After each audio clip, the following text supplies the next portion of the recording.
This government meeting is brought to you by Eastworks and our local cable subscribers.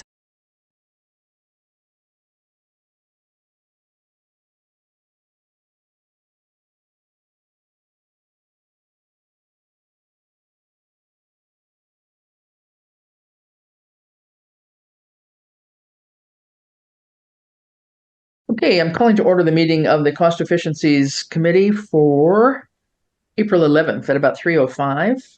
And we have two new faces here. So our new town administrator, Scott Zivek, welcome.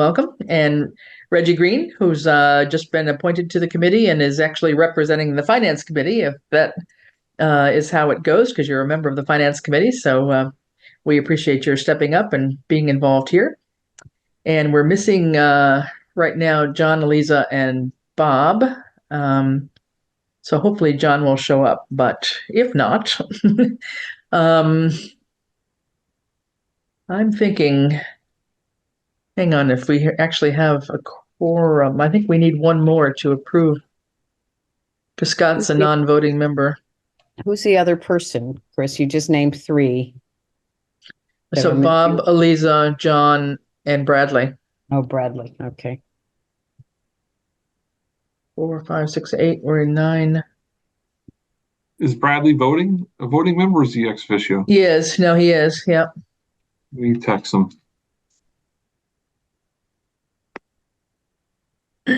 He's one of those cluster representatives. So Janet's a cluster representative, and so is Ian, right? Yes. Yeah. We've been called worse things, right, Ian? I got flipped off today by somebody out of the blue. Really? I was driving too slow through the new speed lights for the school zone light. You know how they're on now the whole day? Yeah. So I see it saying I'm going too fast as I'm approaching it. So I dropped down to 20 like I should. Well, I really upset the person behind me. And as I'm pulling into the post office, because the guy was kind of tailing me, I see him flip me the bird. And I'm like, oh. Nice. Oh dear. It's not the first time. Probably not. So I guess you weren't in a police vehicle, were you? I was in my administrative car, yeah. So it wasn't so obvious, yeah.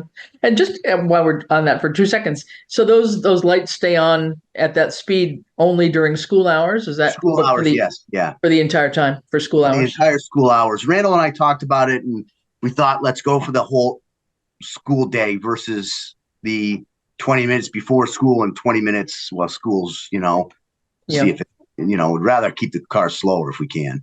Sure. Can we take a community vote on that, please? Well. Oh, well. See how many complaints we get maybe first. But you might have to go that slow, Janet? I do. I respect it. 30 is good. Was it? Were you the person behind me? What color car? No. Oh dear. Anyway, all right. Well, let's get going. I just wanted to review then. I guess we can't probably vote on accepting these minutes because I don't think we actually have a quorum. But just to say, we haven't met in a while, and our last meeting was at the middle of November, and this one we did a meeting of the committee, but also bringing in Randall as our highway superintendent, Robert as our moderator and cemetery commission member, and Dylan as our park commission chair. And part of our purpose there was to really talk about the some of the issues identified in that 2016 report that was evaluating the structure of Southampton's government, and looking at a couple of those recommendations there about well, here they are in the minutes, so I'll just put them up refresh for both Scott and Reggie in particular. So these were some of the recommendations, these 10 recommendations that came out of that report, and I have sent that around to you for reference. So one of the things, we were trying to figure out where to start, because we thought that probably this came up, not sure how well it got, or how thoroughly it might have gotten discussed back in 2016. If it did, a few things have been adopted, but there hasn't been a systematic approach to really taking these recommendations seriously, I think. And so the Cost Efficiencies Committee got started a while ago and had been working on other things, but then this report came to our attention again, and we thought, well, maybe it's time to just take a look and be sure that things that might have been irrelevant or not, sometimes are things that are present before their time, right? So, there might have been things that weren't timely or appropriate to act on at the present time or at that time that might be more relevant now, 6 years later or 7 years later.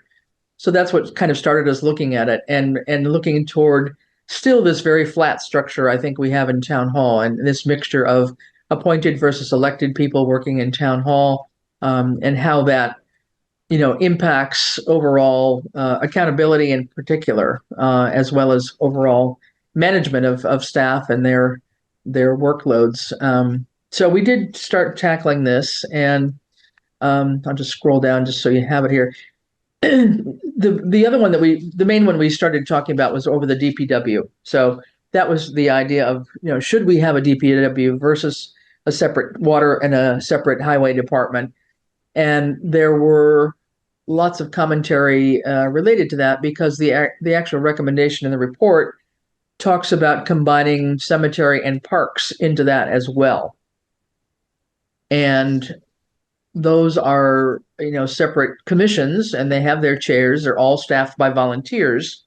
And so we had some talking about, what that would all mean, because it's true that highway is involved in, taking care of the properties pretty much for the Parks Commission. And also they do the lawn mowing, at least in the cemetery. So, it's some of it on the surface makes sense, but then we weren't sure, what it would really mean. We came up with some advantages, but we came up with a lot of disadvantages too. And one of these was being that this would be more direct oversight by select board. And we might not be as focused as the people on those commissions now that are probably more knowledgeable about, what happens on a regular basis within the cemetery or the park department in general. We didn't know about licensing. We didn't know about whether we should think about the tree warden and the custodian folded in. I mean, it's just all sorts of things, because the DPW probably would have larger responsibilities than just what we're thinking of on a very surface level right now. And I guess one of the big questions we had was, given that we've got volunteers on those two commissions, would this combination into a DPW actually be cost effective? Because it would probably mean replacing volunteers with staff that would have to be paid. And even though you might have a combination slash, highway water department becoming a DPW, you still kind of need your water super and your highway super. I mean, you don't necessarily get rid of those two top level positions. So we basically said that we were interested, but we needed to really deliberate this notion more in depth over several meetings.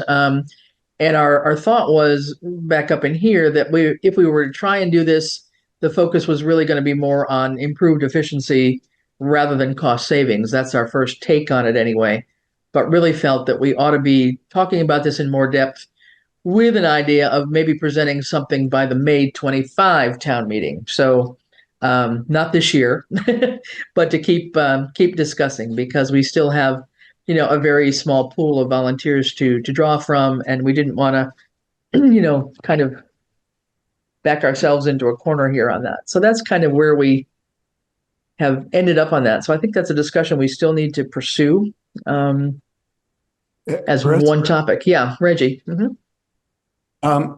Just a question, just some historical information. So the report that Bernie put together was very detailed. In 2016, right, and it had very clear recommendations. What happened? I mean, did it ever get considered as in terms of the charter and the town administrator position? I don't know. I mean, somebody else might be able to answer that was around in these various committees before I came online here. I will say that I know that some things have been done. If I just pull up the report for a second, so let me see if I can do that. So we did do a bylaw for a town administrator. I don't think it's as strong as other town administrator bylaws might be. There have been attempts at making on the to put on the ballot to have the treasurer and the town collector, Town clerk. the town clerk and the treasurer collector be appointed positions rather than elected. That has come up at least probably 3 different times anyway on the ballot and has not gotten approval. It's been shot down each time.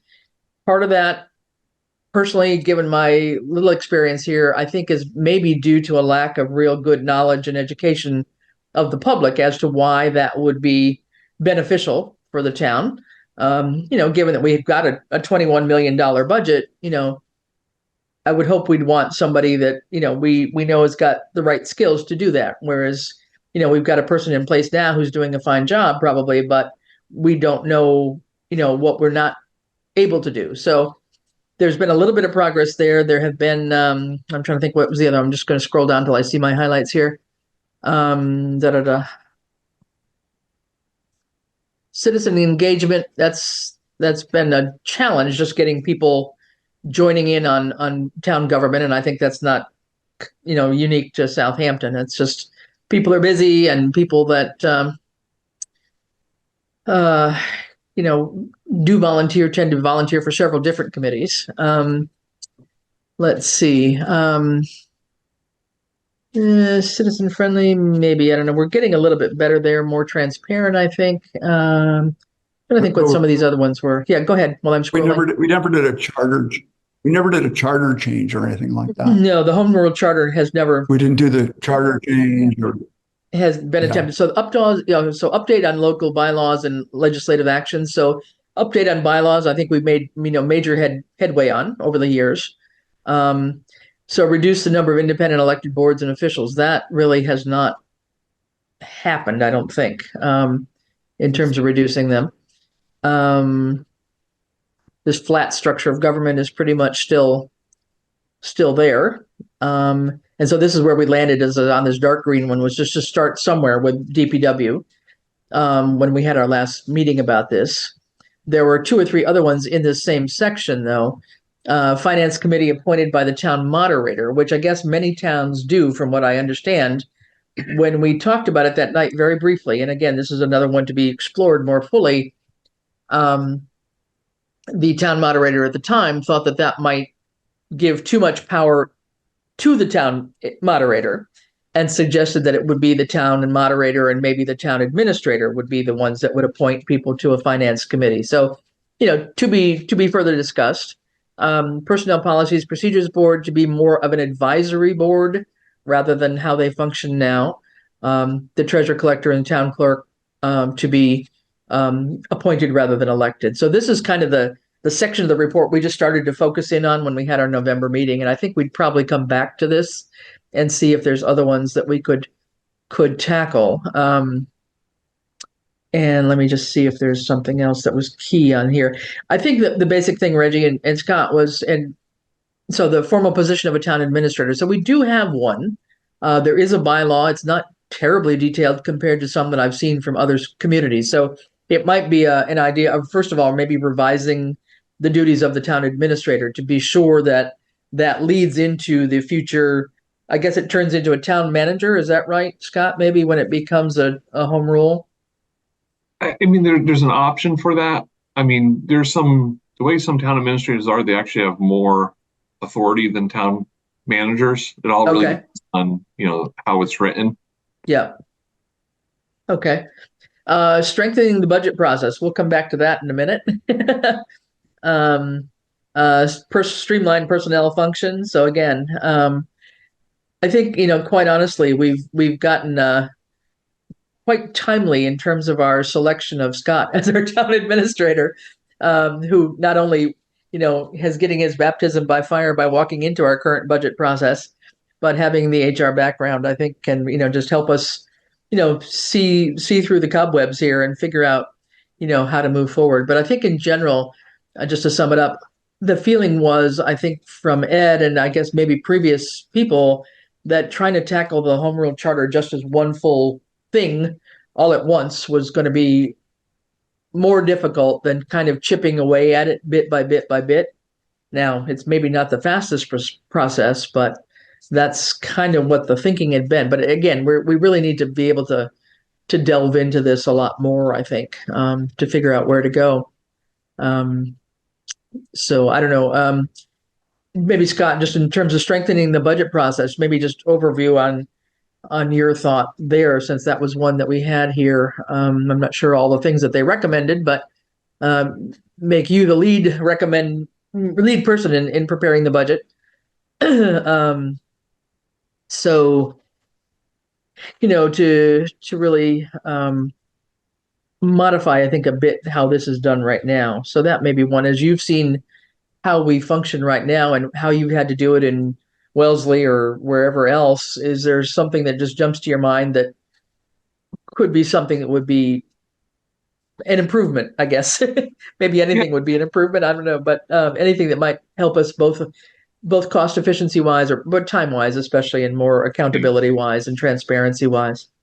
I think planning would be one of the biggest issues, just planning it out earlier in the year, get everyone together, figuring out how we're doing a little bit earlier.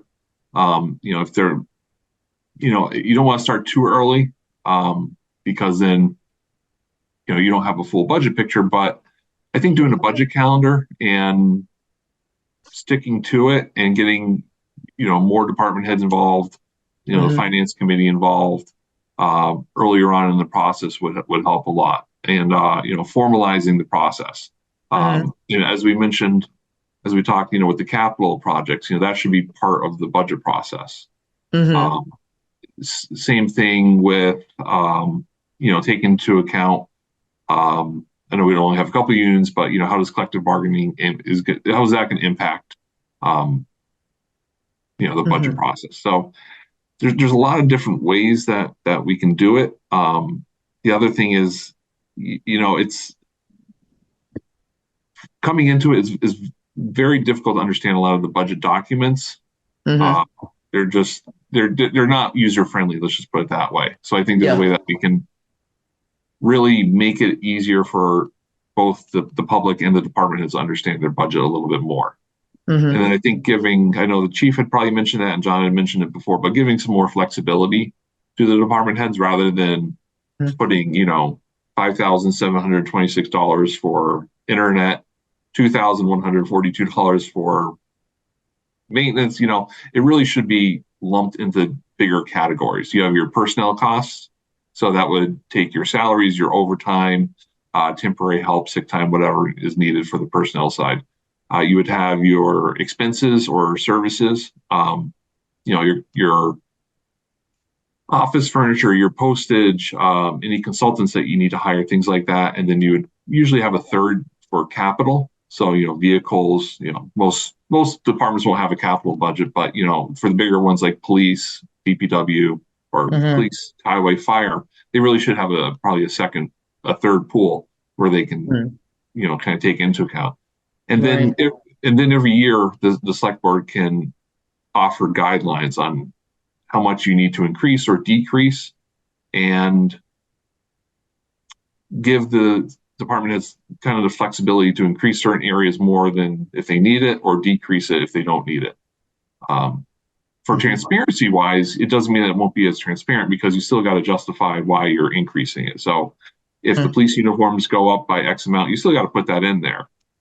But if you're going to have to transfer things, like with the example with the police, the police chief's request to transfer it into the overtime account, you won't have to actually wait for town meeting to do that. So there's a lot of different ways that you could make it a lot easier and more transparent. So that's one that we could probably try to tackle sooner rather than later, after we get through this current process. But I guess I'm thinking, to come back to this section that I've got highlighted here, trying to delve in further about these things from finance committee, personnel policies board, and then trying again to think about how we would approach the notion of elected and appointed officials, and trying to see how we can tackle that. And I think, Janet and Ian, you probably know this more than I do, but these would have probably come up at town meeting. And again, they might have been approved at town meeting, but then got shot down at the ballot box, I'm assuming. these elected versus appointed officials, Yes, maybe? Yeah, I know. I think it was town meeting. I don't think it ever went to the ballot box. I think it was at town meeting they got. Oh, yeah. Yeah. And it was just the treasurer collector and town clerk. Nothing else Yes. was ever voted on. Right. Okay, but I guess I thought it had to go to the ballot too after town meeting. I could be wrong. So, I don't think it ever even went to, it didn't pass the town meeting. right. So We it didn't never even got get that that far. It didn't even get to the ballot. I got it. Okay. All right. So again, it may just be, like with many things. I mean, people come and they don't have a lot of good information. They don't know, the rationale behind something that's being proposed. So that whole kind of educational campaign, I think, is really, really key to anything we try to do, especially when it involves change. Yeah. Chris, if I could just bring to Scott's attention the means to hire somebody. Yes. Uh-huh. It can be it's a long process. Cumbersome.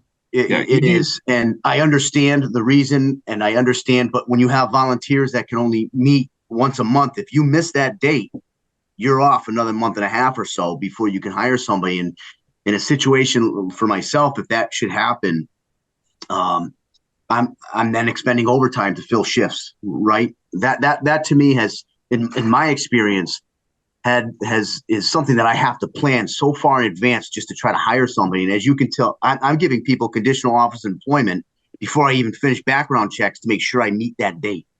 Yeah. Yeah. One of the things, I mean, we need to be able to hire people in under 60 days. And that's advertisement, interview, and them giving their notice. And especially in today's municipal marketplace, people will usually have multiple offers or multiple available positions all at once. So if we do find a candidate that we like, and if we're waiting 3 to 4 or 5 months to get that person on board, then we're most likely going to lose that person in the meantime. So, we got to be able to act pretty quickly. Mm-hmm. Right. Yeah. And I think the only change that we've started to make, Ian, to help that process, and it's, I guess, a minor one, it may have helped a little bit, but there was one less signature required, right, from the PRFs or the PCFs. If it was an existing position, it didn't have to go to finance. That's correct. Yeah. So, but if it was just a replacement, then finance didn't have to sign off on it. So there's one step less, but it still doesn't, you still got a 2-week wait between select board meetings, even if you hit the PQB meeting on the right day, So I get you. Yeah. I mean, I also think it goes back to the allowing the department heads to kind of manage their budget. If the chief has enough money for the position and the salary set, then what would really be the prohibition from him going out and advertising and hiring a person? As long as he does the background checks, properly advertises it, and does the interview process. They review the posting, Scott. So they want to make sure the posting is the same as the previous hire, if you will, right? But posting, if there's the job description, it's an advertisement. As long as it matches up to what the contractual or the compensation plan says for salary, they wouldn't really have to review it. That's why I think they do, though. I think that's why they do to make sure that the posting. I think there's a cause for that from past experiences that oversight may have been necessary. I think that's why they do it. So I think there's a legitimate reason because of past practices that probably weren't, probably shouldn't have happened. And as a result of that oversight was necessary. Well, and there may be one too, right? Because even though it's budgeted, you still would need something from, say, the accountant or somebody to say, yes, that money is available. Go ahead and hire now, right? So there's got to be some check and balance there. But I don't know whether the PQB role in that is duplicative of the accountant's role. I mean, it may be. Right. I think what prompted it and where a lot of that oversight came from was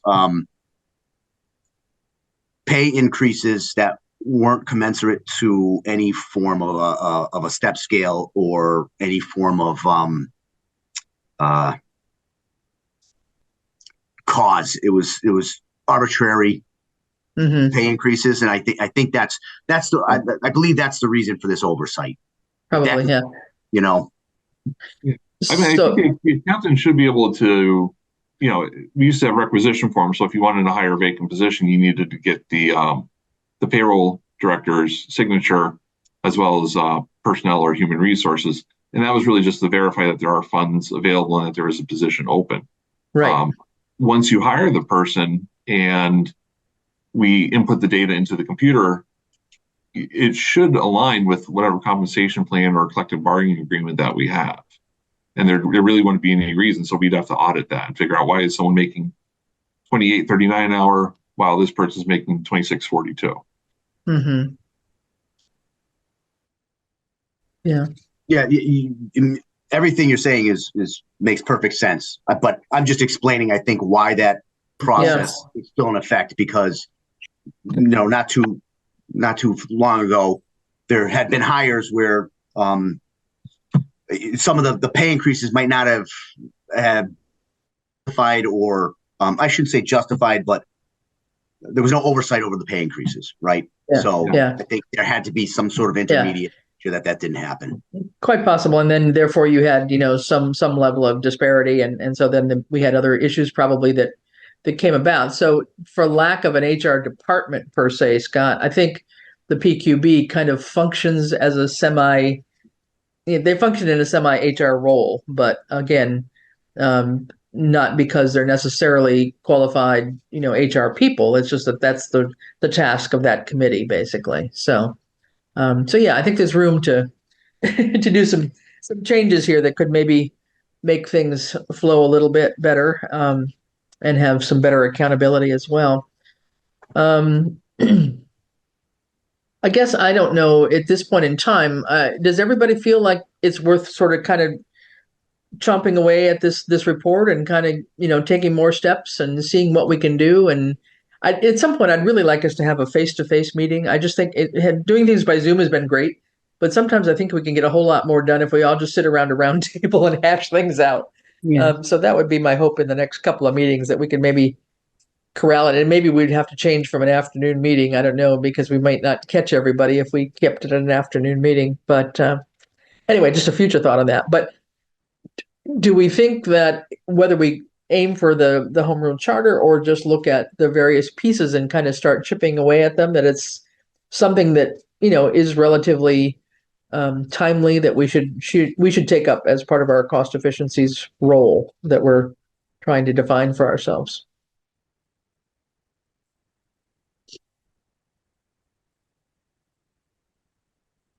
Maybe. I mean, it's something that never got acted on before. So if there's anybody to act on it, I think this is the logical committee to delve into it and sort of, dissect it and come back with recommendations. That was weird. Something I said. What did I say? Just, I don't know. I don't know. I just died on the vine. I don't know what happened. That's weird. Goodness. Okay, and Scott too. Yeah. All right. We're not even in the same place anymore. No, we're not even in the same place. I don't know why both of our internets died here.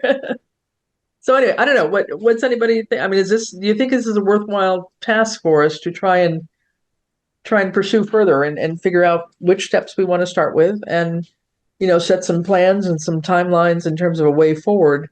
Like I said, when we met about the DPW one, we knew that at least probably needed a lot more discussion, because we were making assumptions that this would be cost savings, and it may not be, but we recognized it wasn't going to be something that we could do overnight, but to try and work toward something that could be done for a town meeting a year from now. So, Scott, what form of government did Wellesley have? Oh boy. All right. So Wellesley had a completely decentralized form of government. We didn't have a town manager or town administrator. We had an executive director of general governmental affairs, and they reported directly to the select board. The select board only had a few departments under them: finance, the executive director, facilities maintenance, and IT. Every other department, like human resources, planning, ZBA, any project over $500,000, all had a committee or a commission overseeing them. Health Department, Parks Department, Recreation Department, DPW, Electric Light. So it was completely flat. So Scott, were they elected position or are they paid positions? Many Those of them commissions. were, for the committees, many of them were elected. Like Library Board of Trustees was elected, Planning Board elected, Select Board elected. We had an elected treasurer collector. No, I'm sorry. We had an elected town clerk. Treasurer collector was appointed. And then for the other boards, the town moderator would appoint a couple of the boards like the Human Resources Board, the Finance Committee, a few other areas like that. And then others were appointed directly by the Select Board. Mm-hmm. And that very linear government, did that cause for inefficiencies? Oh, yeah. Yeah. Oh, my gosh, yeah. Yeah. Yeah. Completely inefficient. Yeah. No, it's, I mean, the only thing that we had going was thanks to the amount of revenue that they had that was able to cover a lot of the inefficiencies. So it was like getting a nice brand new Mercedes Benz with the leather interior and everything, and then you opened up the hood and it was held together by duct tape and baling wire. So it looked good on the outside because of all that stuff, but yeah, no, it's completely inefficient to get stuff done. Like it took me like 6 years just to get the personnel policies updated. Wow. Yeah. Because it had to be done at town meeting. So our town meeting started extraordinarily early. So they're already done with their budget and everything for this year. So you'd have to get input from all the different boards and committees a year or two in advance before you could bring it to your board, before you could bring it to the advisory board. And if everything is passed, then you can finally bring it to town meeting for approval. Wow. That sounds like quite a process. So, yeah. Yeah. Well, and especially when you've got turnover of personnel, both, within your, appointed positions or your employee workforce at town hall, let alone amongst the boards and commissions, that level of continuity must be a bit of a nightmare, I would think, too, to be able to make things move any faster. Yeah.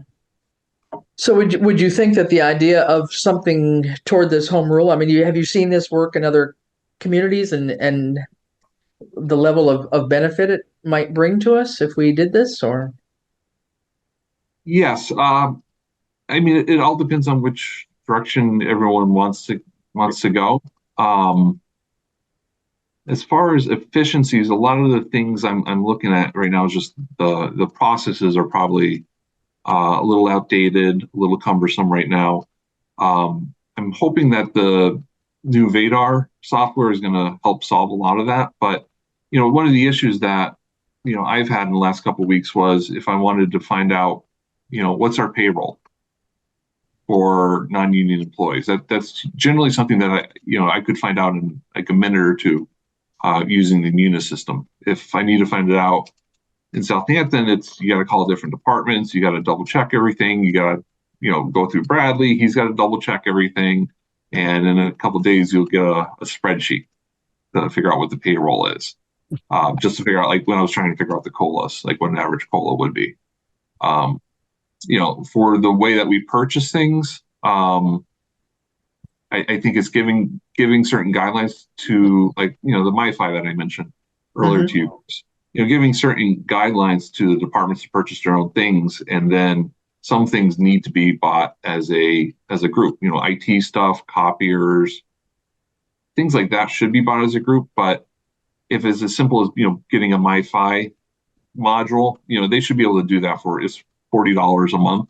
They can sign up for the Verizon plan. It gets approved by the town accountant. They attach whatever documentation is there, and they should be able to order it, and it goes through the process. But it also should be updated so that we know that, hey, the Council on Aging just purchased a MiFi module for $40. So when we look at their budget, it's encumbered right away. So you can actually see that reflected in the amount. So some of that might be tied in with like a threshold for $1 purchase that people could have, the department heads could have to do without having to come back and get some other layer of approval, right?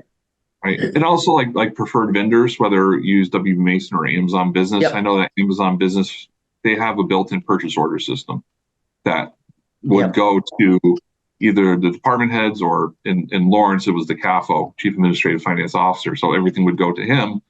Just send him a quick email just saying, hey, so-and-so's purchasing this for that much, approve or disapprove. And it would just be a simple click. And then that would generate the invoice, it would encumber the account, and then it would be on your doorstep in 3 hours. Yeah. Now that's interesting because we started talking about some of that, Scott. I'll have to send you a couple of the early meeting pieces of info, and to Reggie as well. But one of the things we talked about were, what are the things we think we can do to look at cost efficiency versus, productivity versus, better service to the citizens of town. And we started looking at things like not exactly central purchasing, because the argument was, well, we don't have any storage space. Famous topic this week.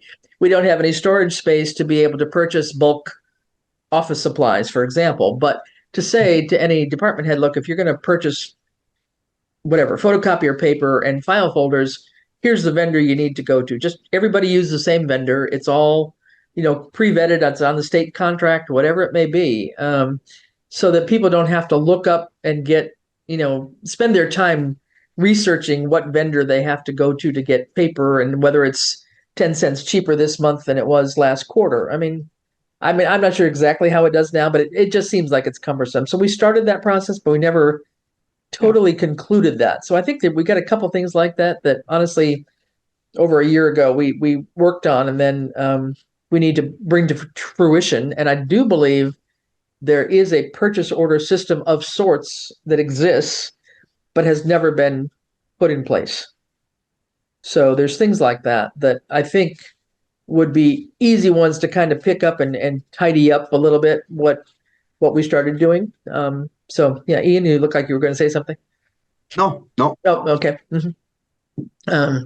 So there may be room there too, Scott, to do that. But I don't know. I mean, Reggie, you've come in from the outside working in a bank environment. I mean, some thoughts and systems of things that you may have put into place in your own management roles. Yeah, I'm just more used to a much stronger executive position, like Scott's position. I mean, I like the idea of, budgeting coming under Scott and personnel coming under Scott. That's kind of what I'm used to. And then the select board kind of acts as the board of directors.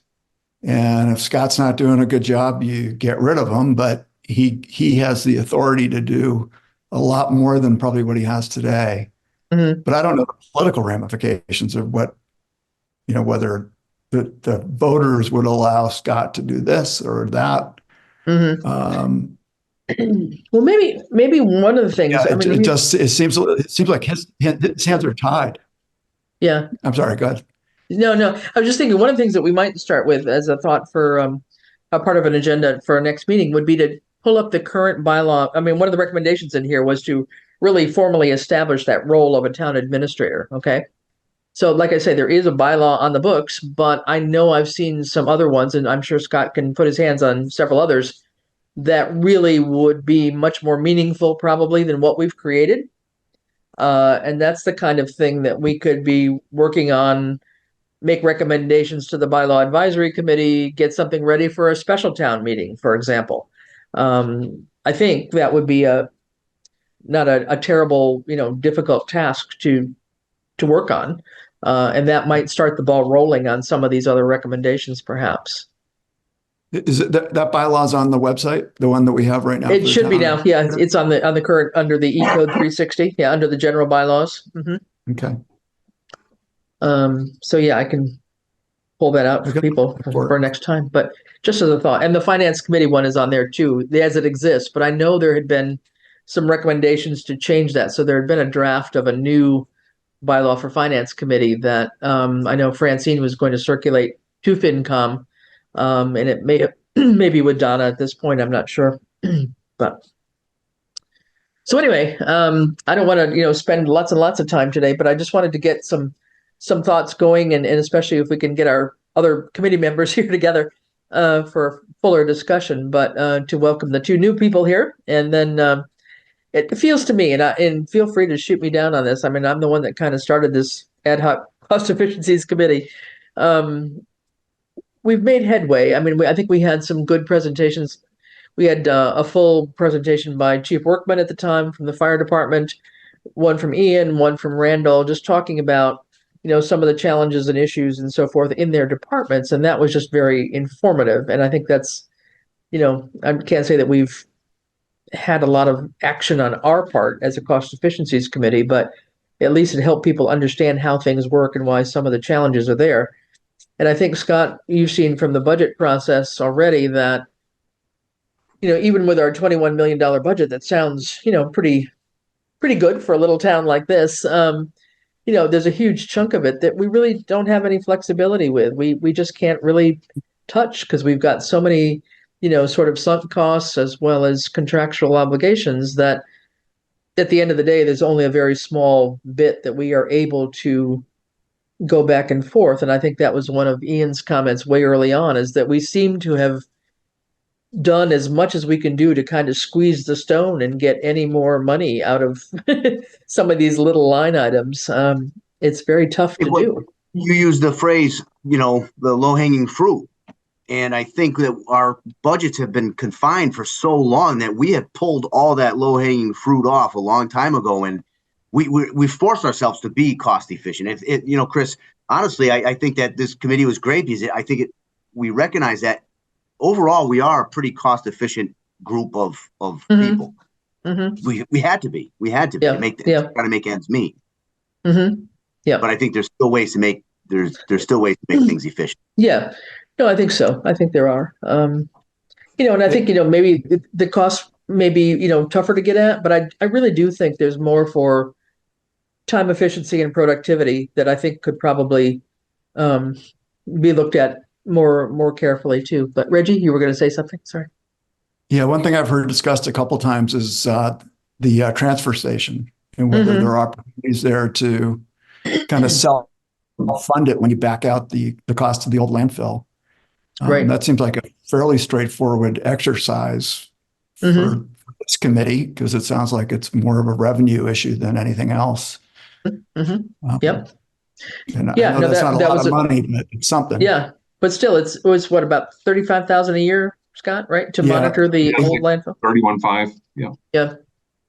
For the monitoring piece. Yes, I think the state monitoring fees. You're breaking up a little bit, right? And I agree that that's not anything you can do anything about. I use the transfer station, and I don't mind paying what it costs. And if I was someone who wasn't using it, I don't think I'd want to be contributing really at all for its existence. So I kind of think it should be user fee, should support the whole thing, except for the cap fee, the fees for the old dump. So you would sort of support that idea of pulling that out to be part of the major town budget itself, rather than a piece of the transfer station or a highway department budget. Definitely, if it's an enterprise fund, that shouldn't be included in there. That really should be separate, part of the town.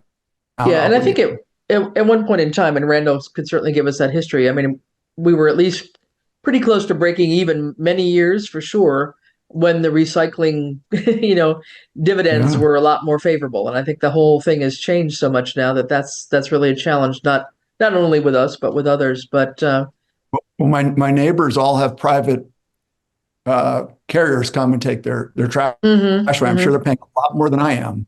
Yeah. I mean, I enjoy going to the dump, but I would pay more because it's costing me almost nothing to go to the transfer station. It's really. Yeah. I think it would be interesting to find out what some of those other costs are, from the companies that come into town, because there's at least two different companies I know of, maybe even three, that come into town. Be curious to know what the average homeowner pays for their monthly service or whatever. Maybe that's something if you know. I'll find out. Yeah, I have some information. I don't know, but I'll find out. That'd be great. Yeah. I mean, I used to pay almost $100 a month up in New Hampshire for that, and I think I'm paying $5 a week at the most. I don't think I'm paying that much here because I just buy those bags and I bring them to the dump one a week. Right. Yeah. And you've got your annual fee, which is what, 75 or something, I think, right? Yeah. I don't remember, but it's not much. Okay. Yeah, Scott. It's interesting because I was talking to Jen, who's a town administrator in Munson, and they closed their transfer station and went with one private hauler for the entire town. They bill out, I think it was $350 per household for weekly garbage and biweekly recycling, Yeah. which is interesting. But yeah, I know that they had closed their transfer station, so there's a lot of different options and out there. So just looking, getting ideas of what it actually costs and where we can make it more efficient. Yeah. And in Palmer, we have to do private as well. And the closest transfer station is Warren, and that's a minimum of $125 per year. Mm-hmm. So we're a pretty good deal. Mm-hmm. Well, I think that's the kind of thing that maybe we can tackle as a topic, to do some cost comparisons along that line. That might be a good idea. I mean, I think there's a certain population group, I would say, and I'm one of them, that has always used the transfer station and would continue to do so. And there's it's funny, when I was running for select board, one of the first pieces of advice I got is, you gotta go, on Saturday and Wednesday to the transfer station and stand out there and hand out your little, whatever. I mean, there's a lot of business that gets done at the transfer station. It's really funny, but I mean, Girl Scout cookies and you name it. I mean, lots of things happen right outside the gate of the transfer station. So it is a fixture in town that many people in town,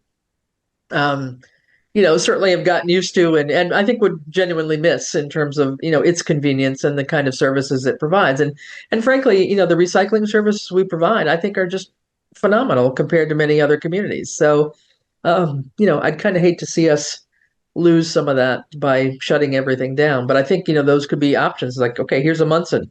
This is what they did, and here's what it is. Here's what we're doing now. Here's, whatever. So I think that would be a good possible task force to try and do that and make that case to the town. Mm-hmm. Yeah, Reggie. I mean, the best argument for keeping the transfer station is that it breaks even. It's not good to have it lose money, because the majority of people who don't use it will not be supportive. Sure. Yep. Yep.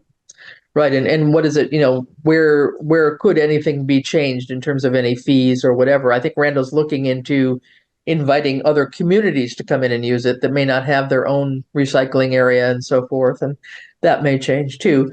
Another person has suggested to me that where they came from in Connecticut, they actually do, I guess it's a composting feature. So you're bringing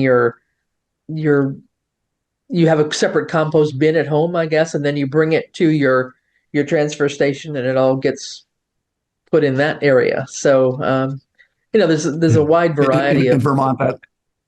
In Vermont, also? that's required. Oh, really? You have to compost. Yeah. Wow. Okay. Well, so there may be things that we can, be looking at and learn from some others and see if we can make some recommendations there. But okay, good. All right. Well, I think let us make two steps. If Reggie, you want to do a little bit of research on the transfer station thing, is that what you were volunteering to do, or on the bylaw? Yeah. Which one? Yeah. Whichever one. Okay. And then we can pick that up, but also take a look at the bylaw for the town administrator and see where we go with that. And then maybe at the same time, I'll see if I can pull out the bylaw for the personnel policies board, so we can maybe tackle a couple that are bylaw related first, and then see where we go with that. Does that sound like a mini plan, at least? Is that bylaw up for review, Chris, or is that not one of the bylaws? I don't. Which one? The PQB or either one? Yeah. No, neither one have been on the list to look at by the advisory committee. No. Okay, because it's still an awkward position when you have an employee on the personnel policies board. It's just seems to be major conflict. So, but there's nothing to preclude that from happening, and not saying they're doing a bad job or any judgment behind it. It's just an awkward position, I think. Right. Yeah. Well, and we actually have 2 town employees on it right now. So that's even, it's not a volunteer board, across the board anyway. So. Yeah. Okay. Well, how about thinking about timing for another meeting? We've done usually a Wednesday afternoon is better than a Thursday afternoon for a couple of other people that couldn't be here today. Bob Riggs for one. So if we can kind of look at something maybe for a Wednesday going forward here. I don't know. We've got town meeting coming up on the 7th. I don't know if we want to get through town meeting first and then sort of delve into this a little bit easier. So maybe the 8th or the 15th. Either one look like a possibility. Want to try the 8th for the heck of it? Or is that too close to the town meeting? Maybe we need a breather. Just in case it goes another night, you never know. Oh yeah, okay. Yeah, that's that would be hopefully not. But anyway, well, how about the 15th, May 15th? And we'll try for maybe the 3 o'clock time frame if that works for you guys, and I'll see that helps to get us Aliza from the school, and usually Bob Riggs is available on a Wednesday afternoon. If that's good for anybody. Okay. Sounds good. Good. All right. Well, I think that's helpful, and we can kind of take it from there. So we haven't really made any decisions, but I think we've had a good discussion. So we'll just call it at that. And I think I'll just call an adjournment of the meeting at 3:55, if that's okay. All right. Thanks for coming in. Appreciate your time. Ian and I always motion to adjourn. So yes, well, you certainly may. I just didn't want us to have to take a vote since we aren't totally legit. I see what you're saying. Yeah, I was kind of making that decision for us today, whether I need to or not, I'm not sure. But that's fine. Just to be safe. So yeah, so let's thanks everybody for coming in, and I really do think that there's a value to this committee. We just got to get ourselves on a path and a plan forward of how to be useful to Scott and to the town in general in terms of some thoughts, because I think we're ones that can probably delve into things and do that research, which I think is needed, rather than just making off the top of our head decisions or recommendations about something. So okay, good. Thank you very much. We'll call ourselves adjourned.